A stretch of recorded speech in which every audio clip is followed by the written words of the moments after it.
Kisah di sebuah bukit yang jauh dari kota di daerah Kalimantan, hiduplah seorang janda miskin dan seorang anak gadisnya. Anak gadis janda itu bernama Darmi. Rupanya sangat cantik jelita. Namun sayang, ia mempunyai perilaku yang amat buruk. Ibu! Ada apa, Nak? Bukankah sudah aku bilang setiap aku bangun, ibu harus menata semua ini dan menyiapkan luluran, air hangat, dan minuman untukku. Segala permintaannya harus dituruti. Setiap kali ia meminta sesuatu pada ibunya harus dikabulkan, tanpa memperdulikan keadaan ibunya yang miskin. Setiap hari harus membanting tulang mencari sesuap nasi. Suatu hari, seperti biasa, gadis itu mengurung dirinya di dalam kamar. Ia tak mau matahari merusak kulitnya.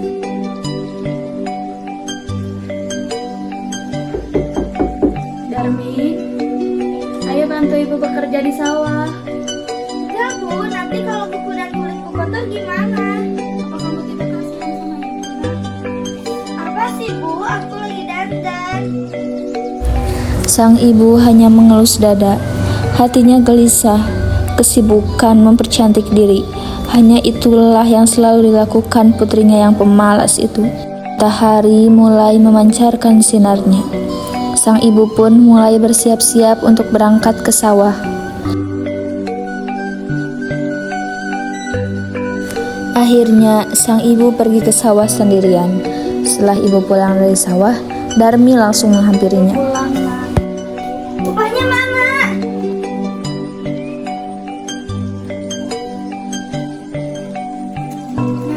Ini dia. Jangan, Nak. Itu uang buat beli beras. Sudah aku habis, Bu. Harus beli yang baru. Kamu itu jadi anak, bisanya cuma minta uang aja. Kamu tidak pernah mau bekerja. Meskipun marah, sang ibu tetap memberikan uang itu kepada Darmi. Keesokan harinya, ketika ibunya pulang dari bekerja, Darmi meminta lagi dan lagi uang upah yang diperoleh ibunya untuk membeli alat kecantikannya yang lain. Dan keadaan itu terjadi dan berulang setiap hari. Suatu hari, sang ibu mencoba untuk membujuk anaknya agar mulai mengubah tabiat buruknya. Bu, mana uangnya? Nah, coba kamu bantu ibu bekerja di sawah. Apa sih, Bu? Ibu kan sudah tua. Jika nanti ibu dipanggil oleh Tuhan, jadi ibu tidak akan khawatir lagi dengan dirimu. Kita ini orang miskin. Siapa suruh jadi anak miskin? Lagi pula aku tidak mau kamu jadi ibuku. Baiklah anakku, ibu hanya memohon agar kamu tidak mengurung diri di kamar. Kenalilah lingkunganmu agar ibu tenang. Jika suatu saat ibu dipanggil lagi. Hari berganti hari. Akhirnya Darmi pun mau menuruti kehendak ibunya. Ia tak keberatan untuk kemanapun bersama sang ibu. Tapi Darmi mengajukan sebuah syarat bahwa ibunya tidak diperbolehkan untuk mengakui bahwa ia adalah ibunya di depan umum. Sebagai seorang ibu, tentulah hatinya teriris mendengar itu. Namun sang ibu pun menyetujuinya. Hingga pada suatu hari, anak gadis itu diajak ibunya turun ke desa untuk berbelanja di pasar yang letaknya jauh dari tempat tinggal mereka. Anak gadis itu berjalan melenggang dengan memakai pakaian yang bagus nan elok dan bersolek agar orang di jalan yang melihatnya akan mengagumi kecantikannya.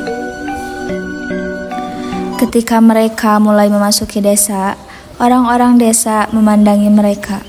Mereka begitu terpesona melihat kecantikan Darmi, terutama para pemuda desa yang tak puas-puasnya memandang wajah Darmi.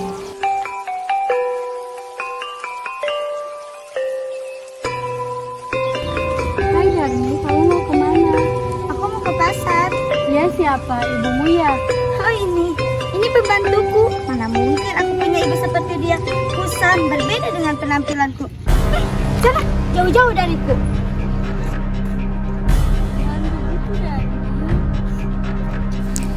Alangkah terlukanya sang ibu mendengar itu. Hatinya menangis dan ia benar-benar tak berdaya menahan sakit hatinya. Ia berbisik dan memohon kepada Tuhan. Ya Tuhan, hamba tak kuat menahan hinaan ini. Anak kandung hamba begitu teganya memperlakukan diri hamba sedemikian rupa. Ya Tuhan, hukumlah anak durhaka ini. Hukumlah dia. Hukumlah dia.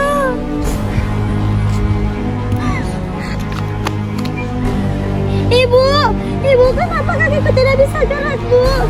Ibu, Anak gadis itu Ibu. terus meratap dan menangis memohon kepada ampunilah, ibunya. Bu. Akan Ampunilah tetapi kedurhakaan, semuanya Bu. telah terlambat. Seluruh Ibu, tubuh Nak. gadis itu akhirnya berubah menjadi batu. Tolong, Bu. Sekalipun menjadi batu, namun orang dapat melihat bahwa kedua matanya masih menitikkan air mata seperti sedang menangis. Oleh karena itu, batu yang berasal dari gadis yang mendapat kutukan ibunya itu disebut batu menangis.